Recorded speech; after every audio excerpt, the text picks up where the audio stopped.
వాస్తవంగా ఏడాది పాలనకి సంబంధించినటువంటి కూటమి ప్రభుత్వ విజయోత్సవ సభ విజయవాడలో జరగటం, ఆ కార్యక్రమాన్ని ప్లాన్ చేసుకున్నటువంటి సందర్భంలో ఇటు చంద్రబాబు, పవన్ కళ్యాణ్‌తో పాటుగా ప్రభుత్వంలో కేంద్ర మంత్రులైన పెమ్మసాని చంద్రశేఖరు, రామ్మోహన్ నాయుడు కూడా రావాలి. ఒకళ్ళు క్యాబినెట్ మంత్రి, ఇంకోళ్ళు సహాయ మంత్రి. సరే, బీజేపీ సహాయ మంత్రి ఎట్లాగో శ్రీనివాస్ వర్మ ఉన్నారు.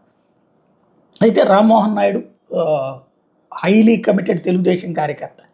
ఆయన ఆంధ్రాకి రావడానికి మధ్యాహ్నం ఫ్లైట్కి ప్లాన్ చేసుకున్నారు. కరెక్ట్‌గా 1 గంటకి ఈ ఇన్సిడెంట్ జరిగింది అహ్మదాబాద్ ఫ్లైట్కి సంబంధించి.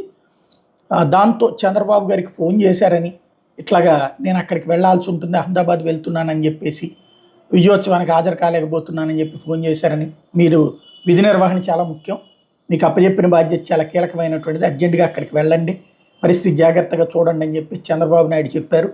తద్వారా రామ్మోహన్ నాయుడు ఇమీడియట్గా అటుకు వెళ్ళారు అన్నటువంటి విషయం కూడా చెప్తున్నారు ఢిల్లీలో.